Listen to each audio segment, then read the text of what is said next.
Olá, boa tarde a todos. Meu nome é Priscila Borges, eu sou aluna da Letras da USP e faço parte da equipe da Cátedra W.B. Yeats de Estudos Irlandeses.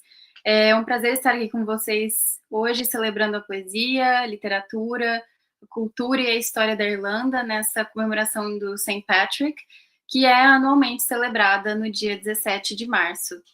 Nessa edição do Poesia ao Meio Dia, a nossa anfitriã Susan Roy fará a leitura de poemas em homenagem a essa celebração que é tão importante na Irlanda. So, here. Welcome back, Susan. Hello there, everybody. How are you all doing? And I'm delighted to be here on this day, celebrating St. Patrick's Day with you all. We've just had our National Day yesterday. It's a bank holiday here in Ireland, so nobody was at work, and a lot of people made it a long weekend, seeing as Monday, it was like following, you know, they got the 4 days. So it's good fun. Good to have you, Susan. Well, it's always a pleasure to have you here and to listen to your beautiful readings. So thank you so much for being here, and the floor is yours. Thank you very much, Priscilla. So as I was saying, St. Patrick's Day is a day when we celebrate Irishness, all things Irish. I think he's one of the most famous patron saints of the world. And of course, like St. Patrick is celebrated for bringing Christianity to our small island. He also made shamrocks fashionable, and he eliminated the snake from Ireland, although basically there doesn't ever seem to have been snakes here, and the actual snakes that he eliminated seem to stand metaphorically some of the less welcome things in Ireland at that time that he eliminated, such as, well, anyway, let's move on. So our official holiday, we have a huge amount of tourists here in Ireland at the moment, and that got me thinking a lot about Irish people and Irish people that are abroad. I know myself, having spent many St. Patrick's days abroad, it is a day when you think of Ireland, but it's also a day when Irish people here at home think a lot about our Irish. And at the moment, so many of our young people are in so many places all over the world. And I think that there is a longing, especially among parents, to have their children home. There's a longing by people who are away to be home. And I think that is celebrated and talked a lot about in our poetry. So today I'm going to bring you some poems. I'm going to start off anyway with some poems about that kind of feeling of missing Ireland, missing home, missing what Ireland means to people. When I was looking through some recent publications from young Irish poets, I came across this young writer from Galway. Her name is Kate McHugh, and she's currently just working towards her first collection of poetry, but she has some beautiful poems published in various journals and literary magazines here. And I'm going to start you off with a poem by her. It's called Sunday. Sunday by Kate McHugh. Home is the feeling of damp settling under skin, walking barefoot on the beach in the wake of low tide, when the sand shushes us silent, seeping slow, cold through muscle and sinew, exchanging warmth for chill, I tell you, is Connemara currency. Home is the feeling of humidity harvesting bone, making marrow mourn in curves and crevices, when the lamb reaches the table, begging for mint to cut through cold fat. A friend that holds on for too long, I tell you, when you finally return.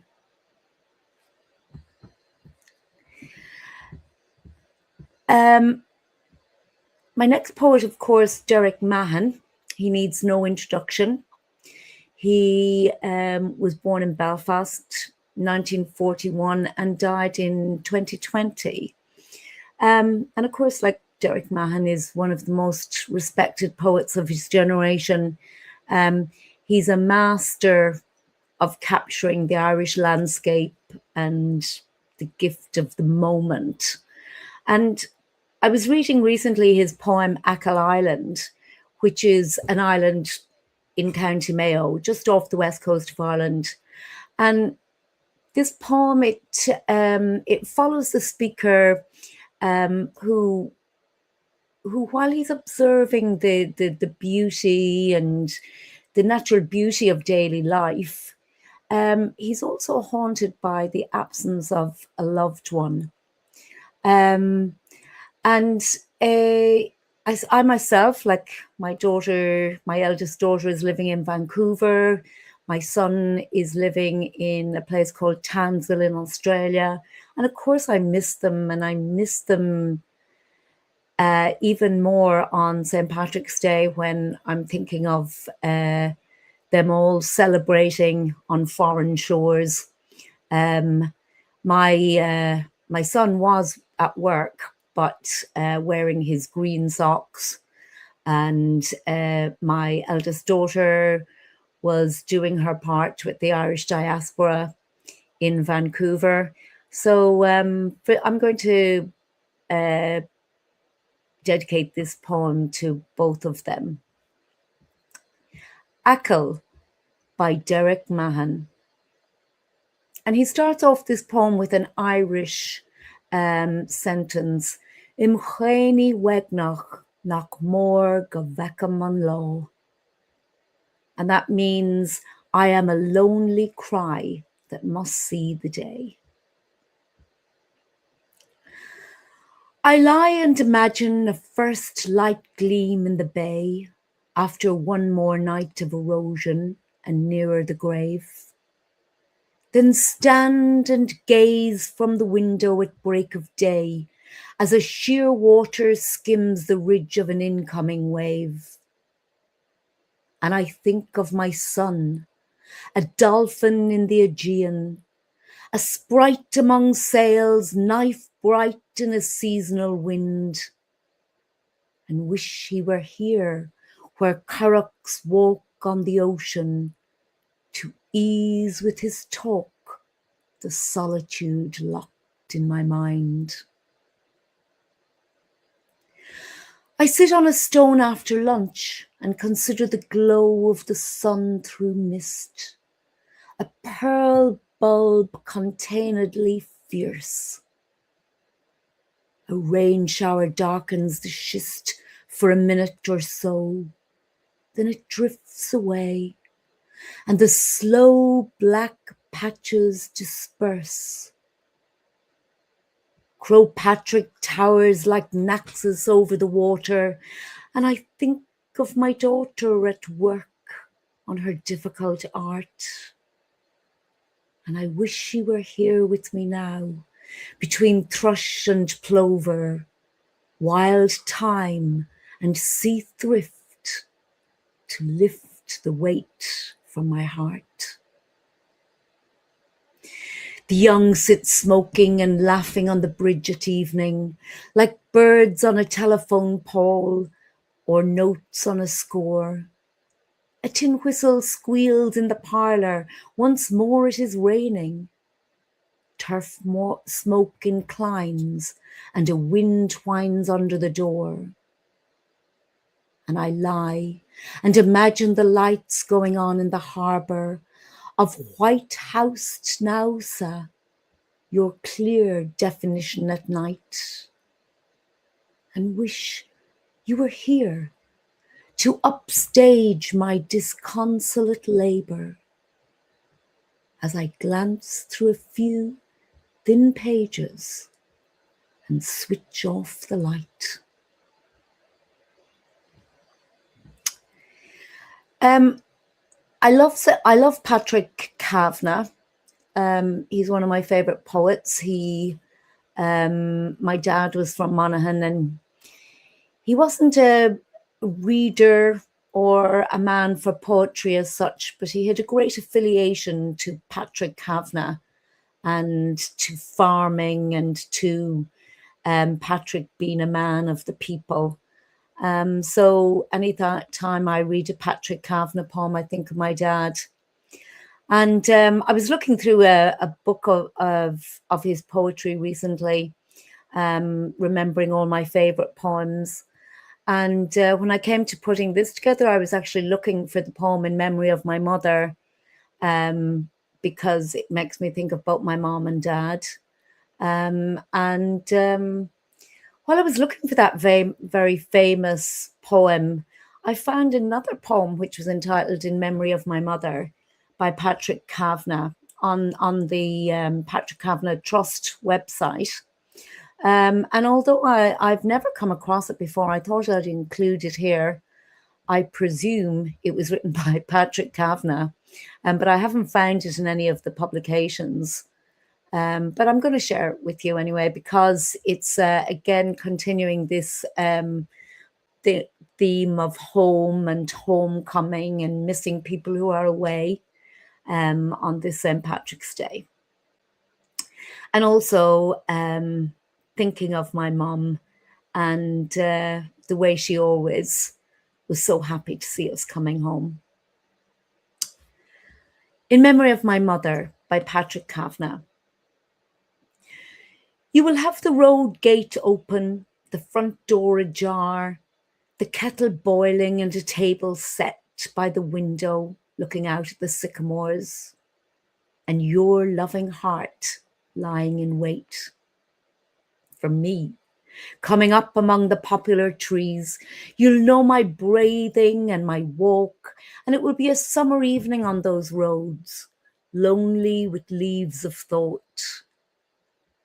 We will be choked with the grief of things growing, the silence of dark green air.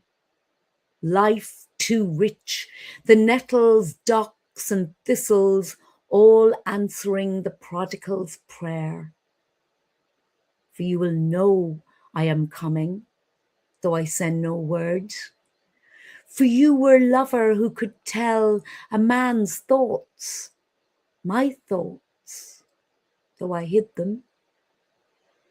Through you, I knew woman and did not fear her spell.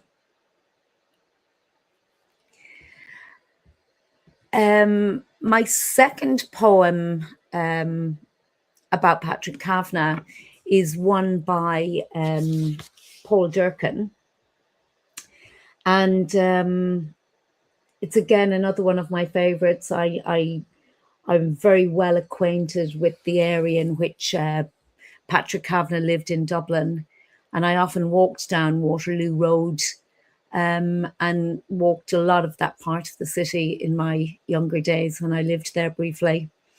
I love the way that Paul Durcan brings in the same rhythm and images in his poem Waterloo Road as the famous Raglan Road song and poem, so well loved and beloved by Irish people.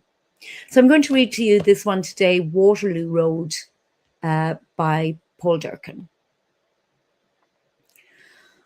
On Waterloo Road, on an August day, I met Patrick Kavanagh in his garden flat. And after I rang the bell, there was a long pause to open or not to open before I identified two sad, wise, humorous eyes in black horn peering out at me through the spy-hole window high up in the door. Patrick Kavanagh led me up the long hall to the living room at the back, looking out on the garden. He sat down in an ocean-going armchair of a past era, with dozens of anthologies of American poetry in stacks around about his shoeless feet on the floor. He blinked up into the skies behind me. The American anthology is great for the kickstart. We sat in silence, two deferential elephants. He, the old cobbler in terms of his days. I, the young apprentice in my first pregnancy.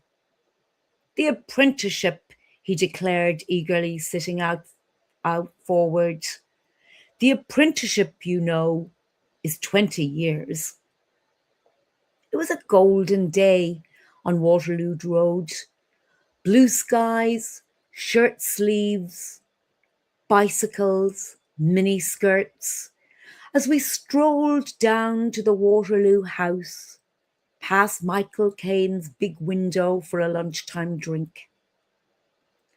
There was an anti-cyclone over Ireland, as at the construction site on the corner of Waterloo Road, that was to become the office block of the Yellow Pages, Patrick Kavanagh halted with his hands on his hips, gazing up at the meteoric men in yellow hats, walking tight ropes, smoking fags.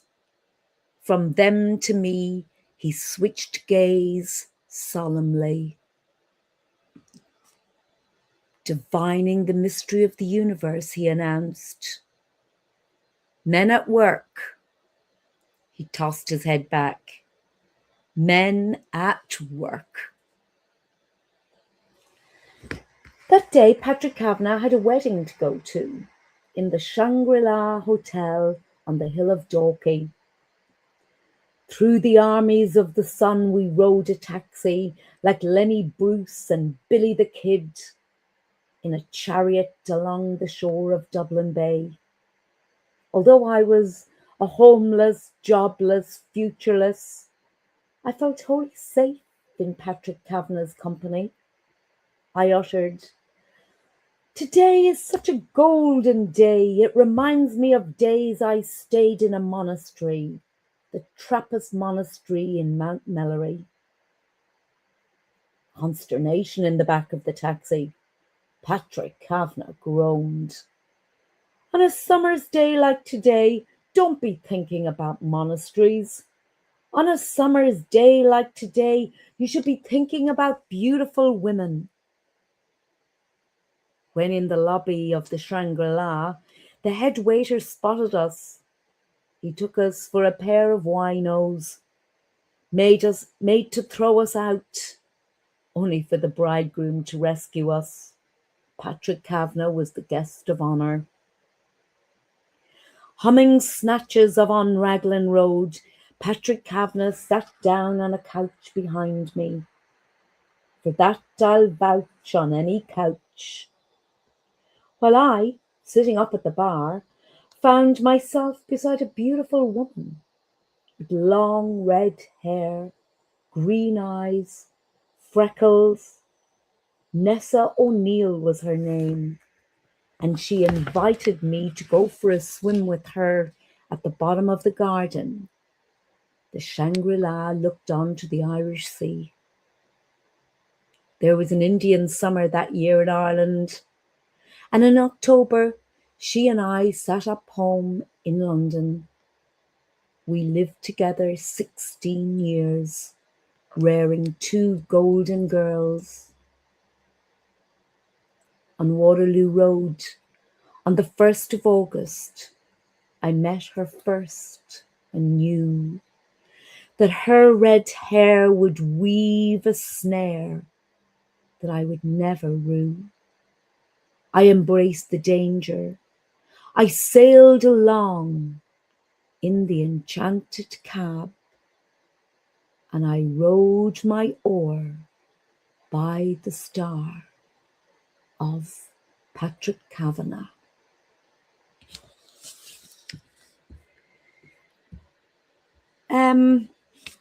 I've also included here today just a couple of poets who aren't Irish, but who are writing about Ireland. This first one is by a Canadian poet. Her name is Jean Blewett, and it's an old poem written in 1872 called St. Patrick's Day. She was a poet that began writing at a young age and gained great recognition for her poems and all her writing actually while she was still a teenager. And she has just captured the sweetness and the old-fashionedness, I think, of like what St. Patrick's Day used to have been or used to be. St. Patrick's Day by Jean Blewett. There's an isle, a green isle set in the sea. Here's to the saint that blessed it, and here's to the billows wild and free that for centuries have caressed it. Here's to the day when the men that roam send longing eyes o'er the water. Here's to the land that still spells home to each loyal son and daughter. Here's to all Ireland, fair I ween, with the blue skies stretched above her. And here's to her shamrock, warm and green. And here's to the hearts that love her.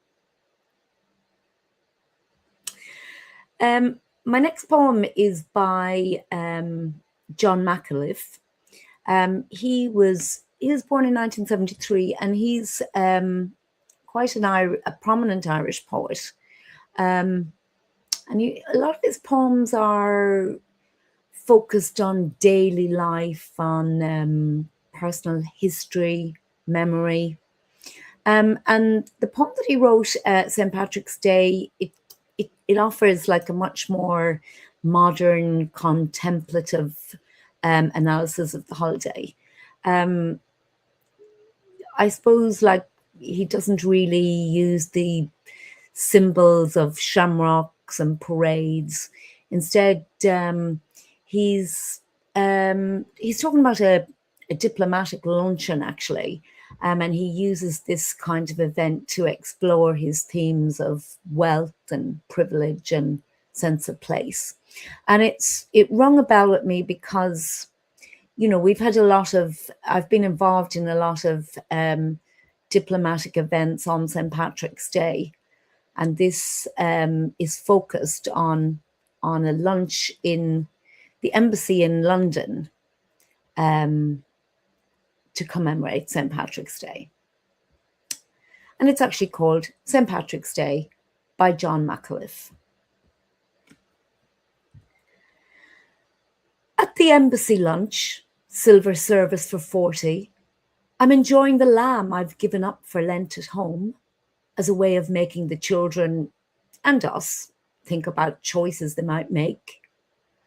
Choices I make small talk about with my neighbour, who represents Irish Impressionists. Hazy watercolours in blue and grey and green, for which he explains a market exists. A PR looks up briefly from her phone and confidingly discloses, a look over either shoulder, what she inherited during the rounds. The minister glazes over until someone mentions her constituent, here for work as well, cooking in the kitchen. She brightens when he is summoned upstairs, while we stand, the guests, with the lamb forgotten, to shake her by the hand, running through the pitches we've practiced and repeated to each other. A stadium, a circuit, an archive. Sometimes in outdoorsy weather, I am cycling to work, and I know I've dropped or somewhere lost the, high-vis vest. I suddenly see when I look down, I'm wearing it all the time. It's fine. Like the drink I find in my hand that I'd left, I thought, on the anteroom table, and which, before the toast is proposed, I need. The table, a historian said, as we moved away from it, was the liberator's own, now an emblem we place our drinks on, or don't, as the small talk takes a turn to the voter in the kitchen, and our travels from all over this corner of London, my blue mornings spent across town in an artist's studio, a converted chapel, roof replaced with glass, the interior's cold spring brightness, amazing, natural, stepladders leaning on veiled walls. The source of it all, the pictures of cloudy white and darker greens I sat under, making notes at a long wheeled table we had tea on, with the scones and jam of an Iranian collector had deposited as a gift. Years ago, in the capital on a visit, a weekend away together, unable to, as usual, to find a place there to eat that looked good and wouldn't cost the earth, we settled on falafels from a street cart. And in the photograph you took that night, the flashes white out the detail of the figure I cut.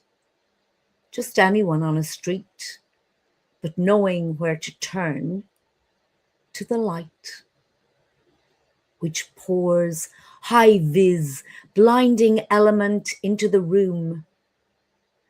Now we are asked to raise our glasses. What for? The minister, as she must, moving on to the next engagement, and the ambassador, a handshake and smiles for the histories and memories he passes through, spelling this out.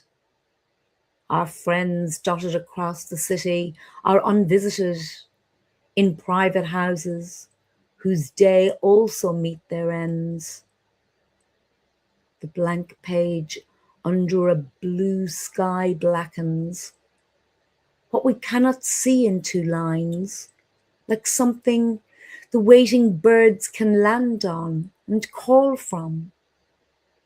Looking askance at the glasses of light, adrift on the tablecloths, empty as the lobby chit-chat, for which there will soon be other mouthpieces. Over there, can anyone believe it, is the palace.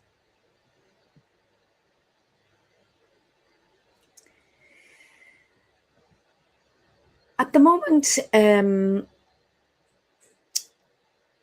there's a lot here in the news about all the awfulness that's going on in the world while we Irish are parading and celebrating St. Patrick's Day. And I thought it was apt to include this poem also in the news, lest we forget those who are living in a world at the moment which is so sad and heartbreaking, and a world full of suffering. This poet, her name is Carmen Bugan, and she's a Romanian-born American poet. But she also spent a lot of time here in Ireland, and she and Seamus Heaney were very good friends. She writes in this poem, it's a critique of like the kind of apathy and media normalization of violence that we find today.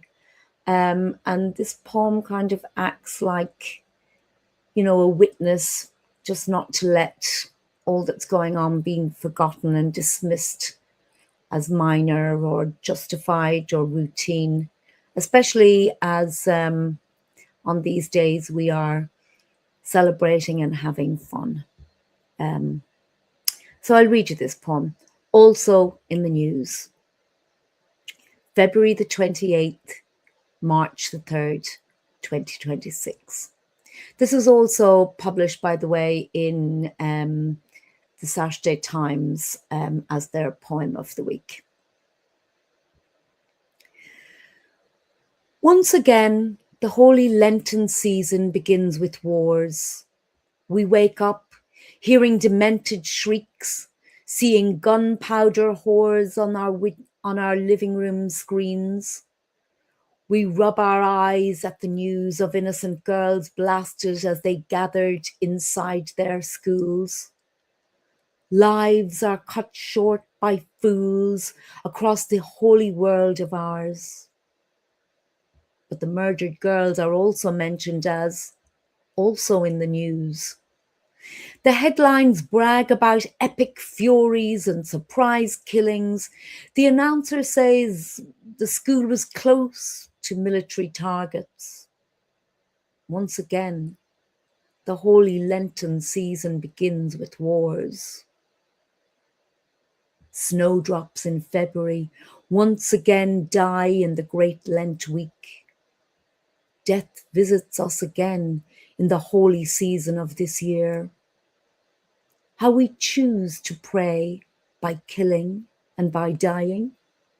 How we trick ourselves into thinking it's not worth trying to live and let live, to hope and let hope. Once again, the holy Lenten season begins with wars. Lent, of course, is the time here where we lead up to the holy season of Easter.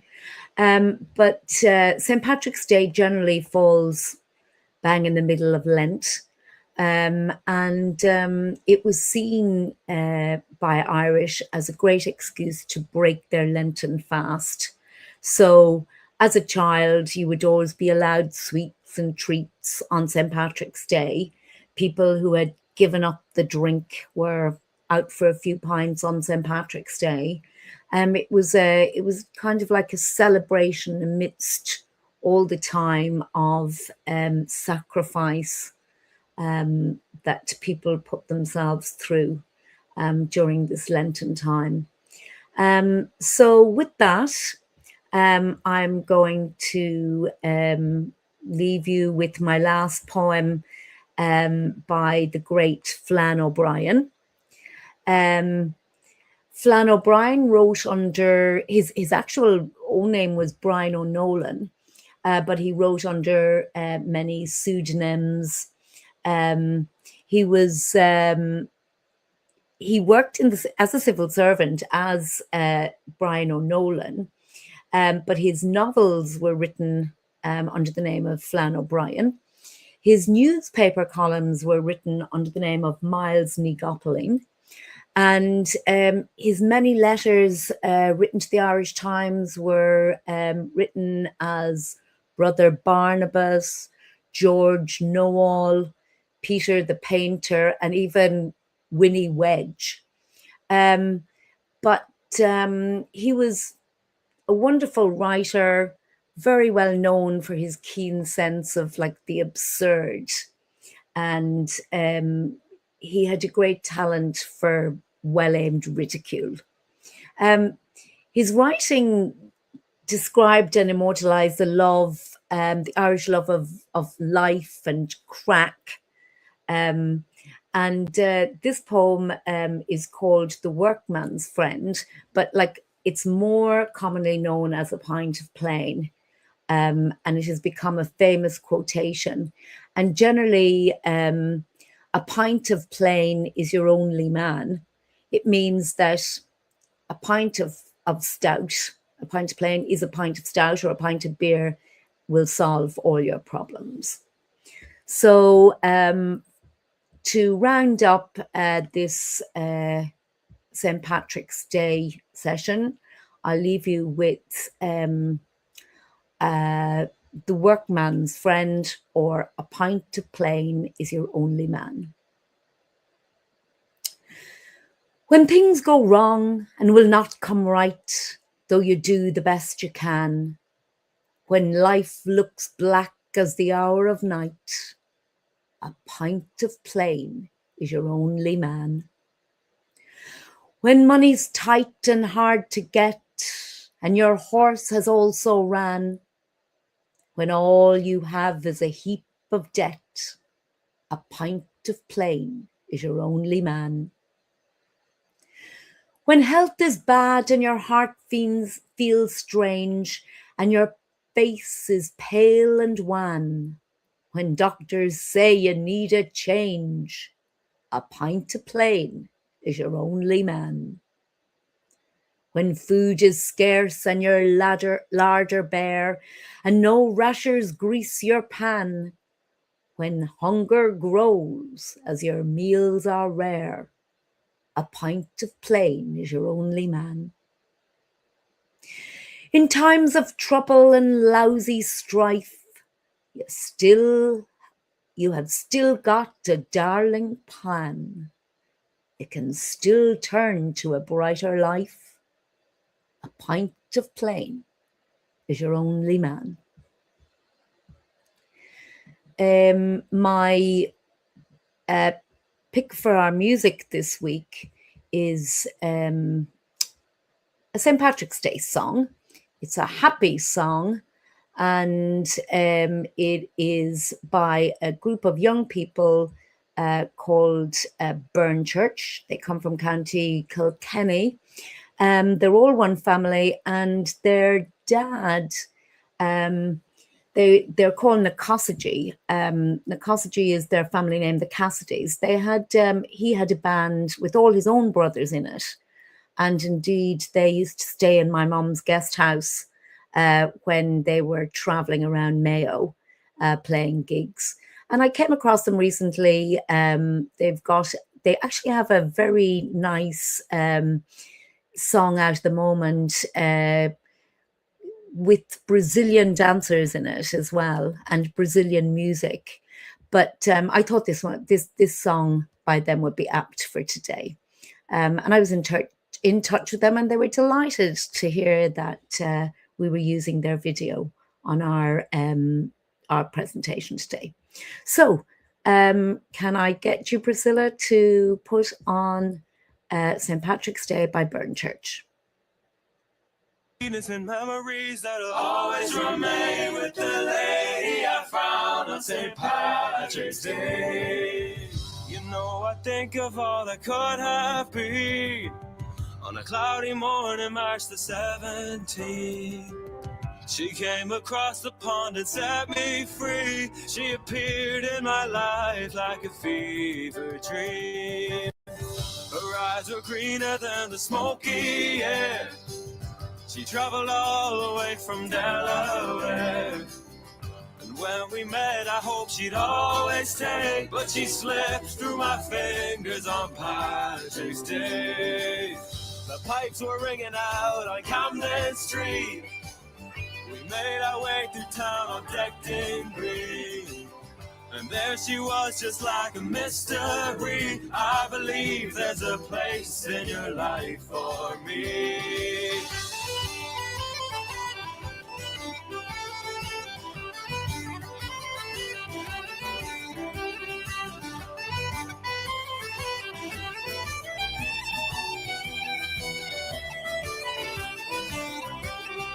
Poured on the lava, cause for check her hair in a store.